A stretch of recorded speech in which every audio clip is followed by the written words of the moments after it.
주식 유튜버로 100만 가는 법. 그 질문을 할 생각을 못했어요.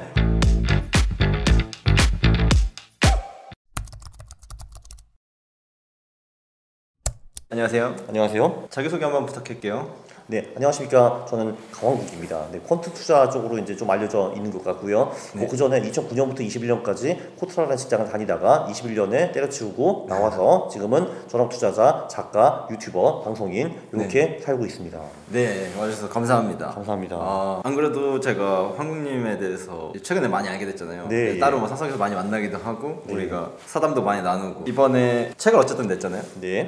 강한국이 먹고 GPT가 답하다. 책을 왜 내게 됐는지 한번 설명해 주실 수 있나요? 챗GPT가 11월 말에 나온 것 같은데 네. 너는 뭐니? 하고 이제 질문을 막 시작을 했고요. 그래서 첫 번째 질문은 어떻게 하면 주식에서 돈을 벌 수 있는가? 라고 질문을 하니까 흥미롭네. 첫 번째 싸게 사서 비싸게 팔아라 라는 말이 나오고 사사비팔? 그렇죠. 싸사비팔. 싸사비팔이라는 말을 하고 두 번째는 뭐 배당을 재투자하거라. 네. 세 번째는 뭐 경제 환경을 잘 분석해서 투자를 잘하라. 네. 이런 식으로 해가지고 네. 여러 개 답변을 줬어요. 네. 그래서 그래 나도 좋은데 그러면 어떻게 하면 싸게 팔고 비싸게 살 수 있는가? 반대네. 네. 반대죠. 어떻게 하면은 싸게 사서 비싸게 팔 수 있는가라고 하니까 첫 번째 가치 투자, 두 번째 성장주 투자, 뭐 세 번째 모멘텀 투자, 뭐 네 번째 뭐 매크로 투자 이런 식으로 쭉 또 하더라고요. 그래서 가치 투자가 가장 위에 있네. 그러면은 그 챗GPT 입장에서는 그게 가장 확률이 높다고 보는 것 같다라고 판단을 하고 계속 질문을 했죠. 가치 투자에 대해서 네가 뭘 알겠니 인마 해가지고 질문 이제 막 하니까 그래도 굉장히 스마트한 답변들을 많이 주더라고요. 그래서 하다 보니까 이거 이 정도 되면은 그냥 아예 한거로 써도 되겠다 라고 생각을 해가지고 하고 썼죠. 네. 특징적인 인사이트가 있었나요?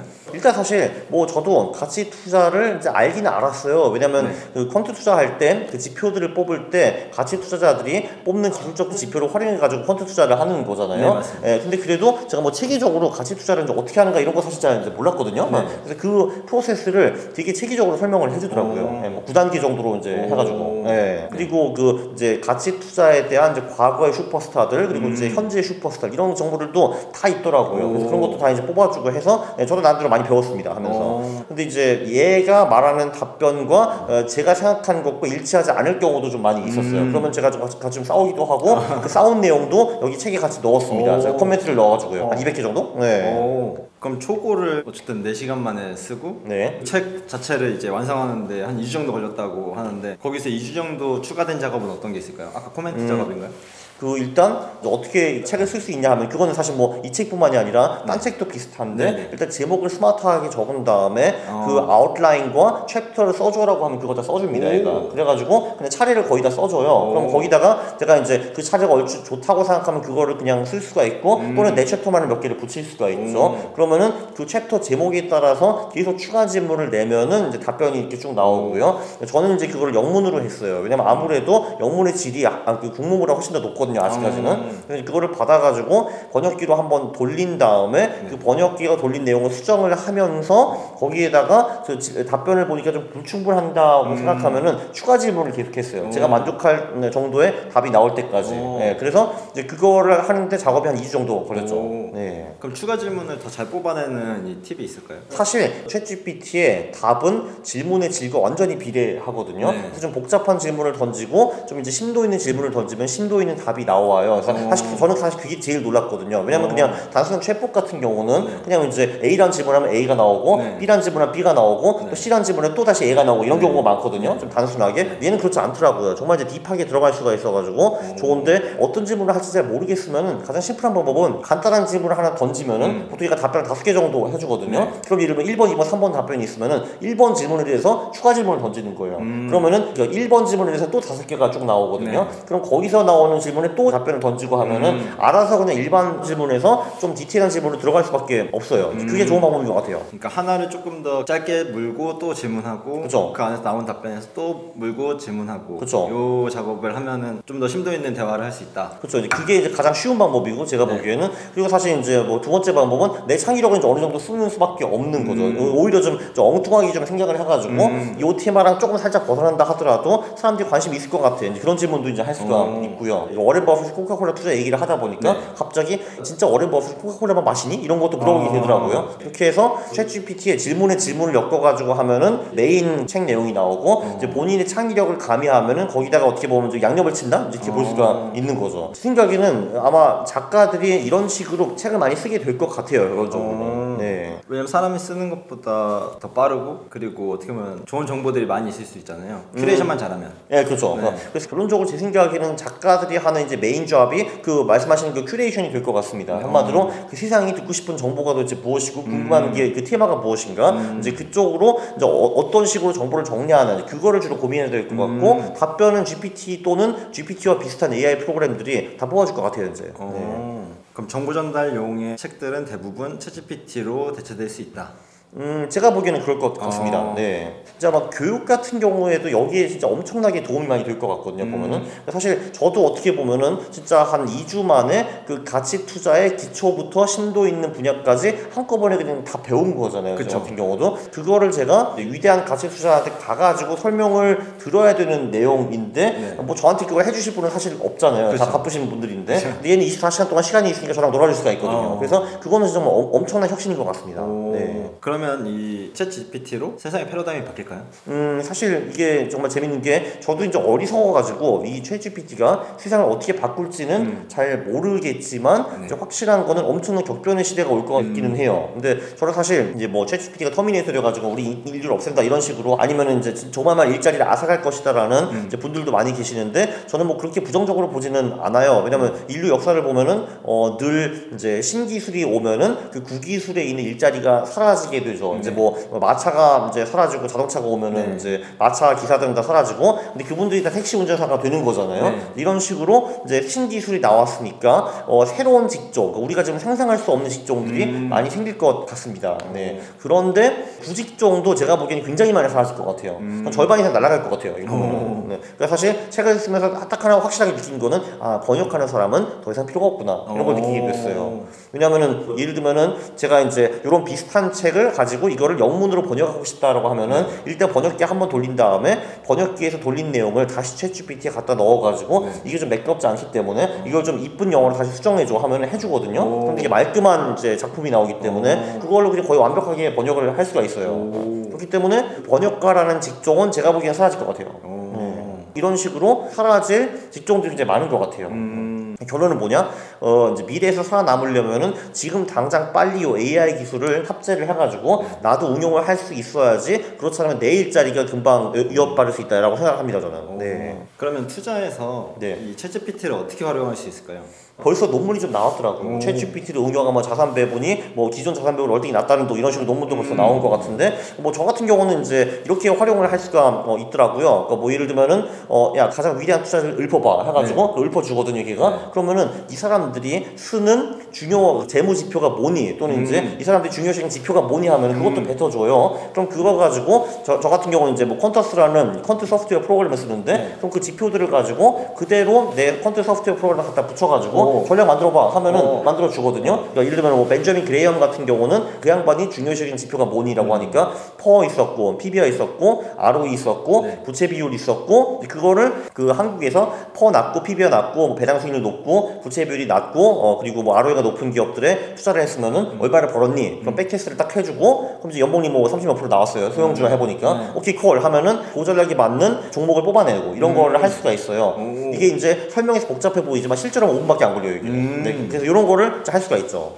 그리고 두 번째는 그냥 투자를 공부하기가 되게 좋아요. 저도 이제 가치 투자를 이제 공부하면서 이제 이 책을 쓴 건데 관심 있는 투자자가 있다라고 하면은 그럼 그 투자자가 나온 책이 뭐니 하면은 그걸 알려주고 그럼 책 내용을 요약해주고요. 이 사람도 어떤 스타일의 투자를 하니 다 알려주고요. 그러면은 그거에 대해서 계속 디테일한 질문을 파보면은 내가 알고 싶었던 그 투자자 또는 그 투자 스타일에 대해서 엄청 빨리 공부를 할 수가 있죠. 네, 이런 게 가능해져요. 그러니까 학습용 그리고 이런 식으로 퀀트 전략 뽑아내기용 둘 다 좋은 것 같아요 저는. 여기 3장의 목차에 투자와 투기는 어떻게 다른가라는 이제 한 파트가 있는데 요거에 대해서 간단히 얘기 들어볼 수 있을까요? 그러니까 이게 투자와 투기에 대해서 이제 벤저민 그레이엄은 뭐 이런 식으로 설명을 했잖아요. 굉장히 깊은 이제 분석 후에 원금이 보장이 되고 그리고 만족할 만한 수익이 나올 정도의 행위는 투자이고 그렇지 않으면 다 투기다 뭐 이런 식으로 그 벤저민 그레이엄이 말한 것 같은데 그 정의는 챗GPT가 내리지 않았어요. 근데 그 얘 같은 경우는 오히려 투자는 장기 목적으로 가져가고 투기는 보통 단기로 간다 뭐 이런 식으로 설명을 하더라고요. 그래서 제가 거기서는 이제 레드라인을 붙였죠. 이게 아닌 것 같은데요 하면서. 왜냐면 저는 단기로 하는 것도 충분히 투자 행위가 될 수 있다라고 보거든요. 특히 이제 그 전략이 있는 트레이더에 관해서는. 그리고 오히려 그냥 무지성으로 장기로 그냥 종목을 그냥 보유하고 있는 건 이게 무슨 투자냐라고 저는 생각을 하기 때문에 그런 식으로 제가 좀 싸웠죠. 그런 흔적도 좀 있습니다. 흥미로운 내용이 있네요. 좋은 기업은 너무 비싸게 해서 90% 이상 손실을 본 투자자도 많다. 위협이 별로 높지 않은 투기, 동투자 배분 등도 있기 때문에 난 이 정의에 동의하지 않는다라고 썼어요. 네, 코멘트가 인상적이네요. 그러면은 저는 어쨌든 트레이딩을 하는 사람이고 가치투자도 배워가는 중인데 여기서 또 재밌는 파트가 가치투자의 중요 개념인 절제력을 기르는 방법은 무엇인가 라고 이제 질문을 했잖아요. 거기서 어떤 답변이 나왔어요? 심리적인 답변들이 나왔는데 구체적으로 달성 가능한 목표 설정이라고 합니다. 이제 그걸 먼저 하라고 하고 루틴을 만들래요. 자신만 루틴을 만들고 그 루틴을 고수하래요. 그럼 구조의 목적에 대한 감각을 키울 수 있어서 절제력과 동기부여를 동시에 키울 수 있습니다. 작업의 우선순위 정하기 이런 걸 먼저 하고 방해 요소를 제거한 다음에 자기 성찰을 연습하고 긍정적인 영향력을 모으고 스스로에게 보상하라라고 하더라고요. 저도 사실 죽었다 길 이 답변을 못했을 거거든요. 제가 그쵸? 그렇죠. 그래서 재밌네라고 생각했죠. 그거는. 되게 재밌는 부분인 것 같아요. 어떻게 보면 한 사람이 이걸 충분히 설명하기까지 되게 시간이 많이 걸리잖아요. 생각이 필요하고. 그렇죠, 맞아요. 어떻게 하면 절제력을 기를 수 있을까? 그러니까 이 챗GPT가 가치 투자를 설명하면서 디시플린, 그러니까 그 절제력이라는 단어를 굉장히 많이 사용하거든요. 그래서 저도 궁금해졌죠. 야, 너 디시플린 되게 좋아하는데 어떻게 할겨? 이런 것도 질문을 할 수 있어요, 얘한테. 그러면은 요 답변에 대해서 동의하실지 안 하실지는 모르겠지만 어쨌든 확실한 거는 재밌는 답변을 받을 수 있습니다. 그거는 맞아요. 그리고 이제 재밌는 거는 요거는 제가 3.5로 썼어요. GPT 3.5로 썼는데 4.0으로 대화해 보니까 확실히 얘가 많이 진보를 했습니다. 그래서 이제 지금 요 질문들을 하면은 아마 답변이 좀 더 다르게 나올 것 같아요. 확실히. 그것도 되게 흥미로울 것 같습니다. 저도 같은 질문을 한번 4.0한테 한번 해봐야겠네요. 아, 그죠. 그러면 이제 여기 주식 투자 돈깡이 먹고 GPT 4.0이 답하다 이렇게. 2부로 하나 내야겠는데요? 그렇죠. 2부. 강화국은 틀렸다 이렇게. 부제보 강화국은 틀렸다. 어그로 끌어도 되나요? 그럼요. 그러면은 어쨌든 콘텐츠 투자 하시잖아요. 그럼 월급쟁이로서 어떻게 부자가 됐는지 한번 그 간단한 스토리를 짧게 들려줄 수 있나요? 그러니까 이게 사실 그 제가 보기에는 경제적 자유에 도달하는 방법은 사실 세 개밖에 없는 것 같거든요. 돈을 왕창 벌든지 덜 쓰든지 아니면 투자를 잘하든지 세 개밖에 이제 없는 것 같은데 돈을 왕창 벌려면은 사실은 뭐 사업적으로 가는 게 맞는 건데 이제 그 리스크가 굉장히 높잖아요. 이제 그래서 사실 월급쟁이들이 사업을 안 하는 경우가 많은 것 같고 그렇다면 별 수 없이 그 한정된 자원, 그러니까 수입을 늘리기는 아무래도 좀 어려울 거니까 그거를 최대한 안 쓰고 그 남는 돈을 잘 투자해야죠. 사실 그거밖에 없는 것 같습니다. 근데 그거는 제가 그럭저럭 어느 정도 해낸 것 같아요. 챗GPT도 그렇게 답변하던가요? 챗GPT한테 제가 안 물어봤습니다. 근데 참고로 그거 되게 흥미롭습니다. 뭐 이런 식으로 제가 물어볼 수 있거든. 내가 지금 돈이 1억인데 10년 안에 100억을 만들고 싶어. 그럼 뭐 해야 돼? 라고 하면은 답변을 어떻게 줬냐? 첫 번째 무슨 뭐 성장이 빠른 기업의 주식에 투자하십시오. 성장중 투자도 있었고 그 창업 얘기 나왔고요. 그리고 부업 얘기 나왔고 지출을 많이 절제하고 절세를 잘하라 이런 말도 나옵니다. 다 좋은 얘기만 해줘요, 확실히. 저도 물어보고 싶은 질문이 있는데 뭐요? 주식 유튜버로 100만 가는 법. 그 질문을 할 생각을 못했어요. 주식 유튜버로 100만 가는 컨텐츠는 무엇인가요? 그거 대박인데? 이런 거 물어보면 이거 물어보면은 재밌을 것 같은데. 제가 그런 거는 알아냈어요. 한마디로 어떻게 하면 AI로 동영상을 만들 수 있는 그런 것도 다 나와요. 그리고 그냥 TMR을 얼추 적어주면은 얘가 스크립트까지도 짜주거든요. 그럼 그 스크립트를 내가 읽는 방법이 있고 그래서 AI 프로그램에 넣어가지고 아바타 같은 거 만들어가지고 걔가 읽게 하는 방법도 있고 뭐 그러더라고요. 버추얼 유튜버구나. 그렇죠, 버추얼 유튜버. 맞다. 그리고 어느 정도 얼추 TMR을 적어주면은 어그로 제목 만들어줘 하면 그것도 해줍니다. 그런 것도 그래서 저도 한두 개 썼어요. 그런 어그로 실제로 제목. 효용이 있었나요? 글쎄 어쨌든 뭐 어그로 같은 제목은 나왔습니다. 아, 제목. 예. 다양한 이제 카피가 나올수록 아이디어가 많이 나온 그렇죠. 거죠. 왜냐면 저도 그거를 똑같이 쓰진 않았고 거기 있는 문구 몇 개를 이제 얼추 비슷하게 해가지고 저만의 제목을 만들어준 적은 몇 번 있어요. 네네. 좋은 것 같은데요? 그죠. 저도 활용해 납잖아요. 이 질문 한번 제가 해보고 영상 앞에 한번 녹여봐야겠네요. 아, 어떻게 주식 유튜브로 100만 갈 수 있는가? 100만 가기 위해서 어떤 콘텐츠가 필요한가? 그럼 일반 직장인분들 혹은 직업적으로 투자하시지 않는 분들이 퀀트를 조금 가까이 하는 방법은 어떤 거 있을까요? 아, 제 유튜브랑 책을 보셔야죠. 간단한 방법을. 사실 근데 저는 특히 그 초보자, 그 중급자들은 저는 퀀트를 무조건 해야 된다고 사실 저는 생각을 해요. 그게 저는 기본기라고 보거든요. 왜냐면 사실 퀀트라는 거를 왜 하냐 하면은 그 어떤 지표가 주식 수익에 영향을 미치는 게 그거를 사실 연구하는 거거든요. 그거를 일단 얼추 알고서 그 다음 거를 해야 된다고 저는 생각을 해요. 그러니까 이제 사실 퀀트를 오히려 열심히 하다 보면은 거기에 조금 그 허점이 보일 거거든요. 근데 그거를 더 연구해서 나가야 되는데 대부분 사람들은 어떤 지표가 주식에 어떤 영향을 미치는지 전혀 모르고 그냥 투자를 하거든요. 그게 좀 문제가 있다고 봐요. 그러면 챗 GPT로 퀀트 전략을 짜는 것 중에 가장 효용이 높을 전략은 어떤 걸까요? 챗 GPT 같은 게 이런 거 가능하더라고요. 사실 저는 아쉽게도 개발을 전혀 못 하거든요. 근데 이제 뭐 예를 들면은 뭐 여러 가지 퀀트 전략들이 있어요. 그 전략들이 저 웹사이트에 있다고 하면은 야, 저 웹사이트 가가지고 저 전략의 코드를 짜줘 하면 짜주더라고요. 그게 제가 개발자가 아니라서 좀 아쉽지만 개발자면 엄청나게 도움이 될 것 같아요. 그러면 그걸 짜고 예를 들면 자동 매매 툴에 붙여가지고 거래를 할 수 있죠, 실제로. 그런 게 가능해졌어요, 이제. 그리고 제가 그걸 개발할 수 있는 사람한테 코드를 보여줬거든요. 보더니 이거는 얼추 다 맞다고. 수정할 부분이 조금 있긴 하지만 이제 거의 다 맞다고 하더라고요. 그럼 어느 정도의 개발 지식이 있는 분이면 훨씬 더 활용도가 높겠네요. 그렇죠. 그래서 이제 사실 미래에는 개발을 엄청나게 잘할 필요까지는 없을 것 같아요. 왜냐면 이제 어느 정도 지식이 있고 이제 코딩에 대한 논리를 이해하면은 코딩 일을 얘가 거의 다 해줄 거니까. 흥미롭습니다. 성국님이 이제 40대 초반이잖아요. 그랬을 때 50살까지 목표가 있을까요? 목표요?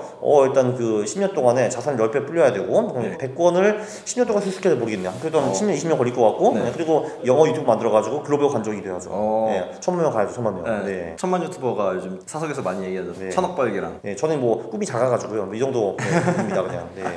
그러면 오늘 가볍게 저희가 이제 황국님이랑 챗GPT 그리고 퀀트에 대해서 이야기를 했었는데 어떠셨나요? 너무 재밌었습니다. 재밌었습니다. 특히 그 전 시간에 한 거, 그 이거 너무 게임, 그거 너무 재밌었어요. 빠지셨어. 또 나가겠다. 그것도 여러분들 많이 기대해 주시고 황국님의 이 광한국이 묻고 GPT가 나타다 이 책도 많이 응원해 주세요. 감사합니다. 그러면 저희는 또 다음 시간에 뵙도록 하겠습니다. 안녕.